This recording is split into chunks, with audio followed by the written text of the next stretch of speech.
লোকসভায় বক্তব্য রাখছেন রাজনাথ সিং, সরাসরি নজর রাখবো।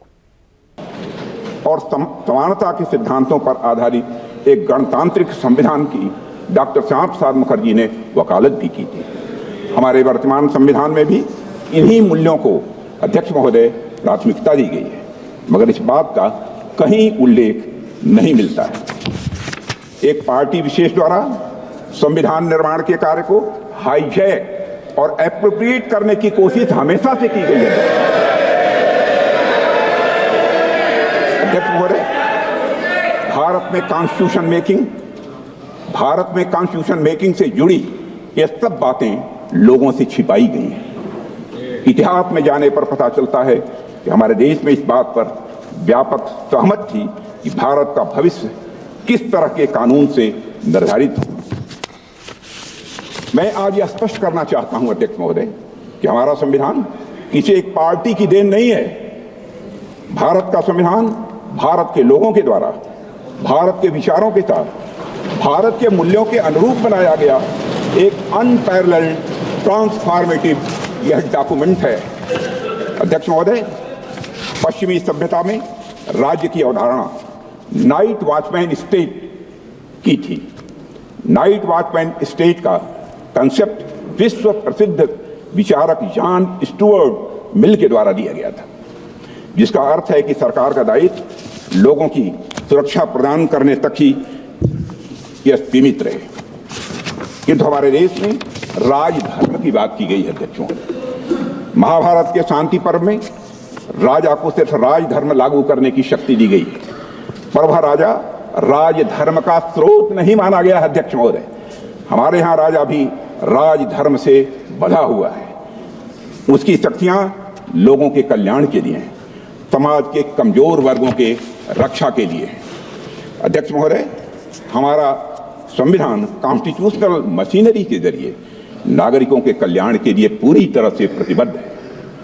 उनकी स्वतंत्रता सुनिश्चित करने के लिए भी यह प्रतिबद्ध है। हमारा संविधान नागरिकों के समग्र विकास के रास्ते में आने वाली सभी बाधाओं को हटाने तथा समुचित विकास के लिए अनुकूल परिस्थितियां पैदा करने के लिए राज्य को निर्देश देता है। संविधान के भाग 4 में दिए गए directive principles of state policy से यही भावना निकलकर सामने आती है। अध्यक्ष महोदय, मुझे इस बात का गर्व है, गर्व नहीं बल्कि मुझे गौरव की अनुभूति है कि प्रधानमंत्री नरेंद्र मोदी जी के नेतृत्व में हमारी सरकार सबका साथ, सबका विकास, सबका विश्वास और सबका प्रयास की भावना के साथ यह काम कर रही है। हमारी सरकार भारत के संविधान में निहित धर्म और भावना दोनों के अनुरूप काम कर रही है। अध्यक्ष महोदय, हमारा संविधान प्रोग्रेसिव है, प्रगतिशील है, समावेशी है, परिवर्तनकारी है। हमारे संविधान ने हमें एक ऐसे समाज के निर्माण का ब्लूप्रिंट दिया है जिसमें हर प्रकार से समाज में समरसता हो, सद्भाव हो और साथ ही समृद्धि भी हो। अध्यक्ष महोदय, जहां देश के शीर्ष पद को प्राप्त करने के लिए जन्म की पहचान मायने न रखती हो, यह है हमारा संदेश। जहां एक गरीब परिवार में जन्म लिया व्यक्ति भी प्रधानमंत्री बन सके, वह देश का राष्ट्रपति भी बन सके। संविधान क्रियान्वयन के कुछ वर्षों बाद ही संविधान আজ থেকে লোকসভায় শুরু সংবিধান বিষয়ে আলোচনা। সংবিধানের ৭৫ বছর উপলক্ষে দুদিনের আলোচনা লোকসভায় আলোচনা শুরু করলেন রাজনাথ সিং, সেদিকে আমরা নজর রেখেছিলাম সরাসরি। আর এই মুহূর্তে আমার সঙ্গে রয়েছেন আমাদের পলিটিক্যাল এডিটর আশিস চট্টোপাধ্যায়। আশিস, আমরা নজর রেখেছিলাম, বক্তব্য রাখছিলেন রাজনাথ সিং, এবং আর কি জানা যাচ্ছে এ বিষয়ে? দেখো, পূর্ব ঘোষণা মতো আজকে শুক্রবারই শুরু হয়েছে সংবিধান বিষয়ক আলোচনা। সংবিধান গ্রহণের ৭৫তম বছর উপলক্ষে এই আলোচনা হচ্ছে। প্রশ্নোত্তর পর্বের পরেই সরকার পক্ষের বক্তা হিসেবে দাঁড়ান রাজনাথ সিংহ। তিনি অন্যতম প্রবীণতম মন্ত্রীও বটে বর্তমান ক্যাবিনেটের। তিনি বক্তৃতা শুরু করেছেন। তিনি খানিকক্ষণ বলবেন। তিনি অবশ্য সরকারের অবস্থান ব্যাখ্যা করার জন্যই উঠেছেন। তার বক্তৃতার পরে ঠিক কি অবস্থান বিজেপি নিচ্ছে সেটা আমরা ঠিকভাবে জানতে পারবো। হ্যাঁ, সংবিধানের ৭৫ বছর উপলক্ষে দুদিনের আলোচনা লোকসভায়, আশিস দা, এই জায়গা থেকে বিষয়টা কতটা গুরুত্বপূর্ণ? কি কি বিষয় মূলত আলোচনায় উঠে আসতে পারে? দেখো, বছর ধরে এই সংবিধান নিয়ে ব্যাপক আলোচনা চর্চা হয়েছে দেশে।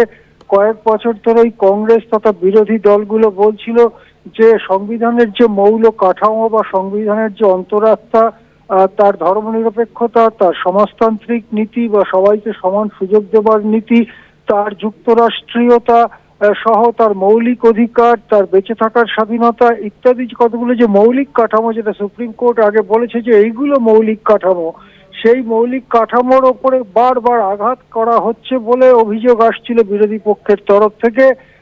আমরা জানি যে লোকসভা নির্বাচনের কয়েক মাস আগে রাহুল গান্ধী ৪,০০০ কিলোমিটার পদযাত্রা করেছিলেন দক্ষিণে কন্যাকুমারী থেকে উত্তরে কাশ্মীর পর্যন্ত। তখন যে স্লোগান দেওয়া হয়েছিল সেটা হচ্ছে ভারত জোড়ো যাত্রা। তখন সংবিধানের প্রসঙ্গ বরাবর ছিল।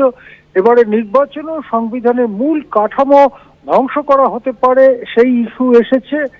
সেই অভিযোগই কিন্তু তুলে ধরা হবে। ইতিমধ্যে আমরা দেখতে পাচ্ছি যে ওয়ান নেশন ওয়ান ইলেকশন এই মর্মে বিল সংসদে আনা হতে চলেছে। ইতিমধ্যেই মমতা বন্দ্যোপাধ্যায় বলেছেন যে এটা দেশের যুক্তরাষ্ট্রীয়তার পক্ষে একটা গুরুতর আঘাত।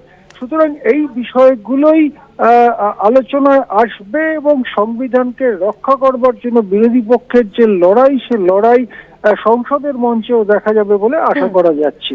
একদমই অত্যন্ত গুরুত্বপূর্ণ, এবং যেখানে বিরোধীদের নেতৃত্ব দিতে পারেন প্রিয়াঙ্কা গান্ধী, প্রথমবার ওয়েনারের সাংসদ হিসেবে বক্তব্য রাখবেন তিনি সংসদে। ধন্যবাদ জানাবো আশিস দা আপনাকে।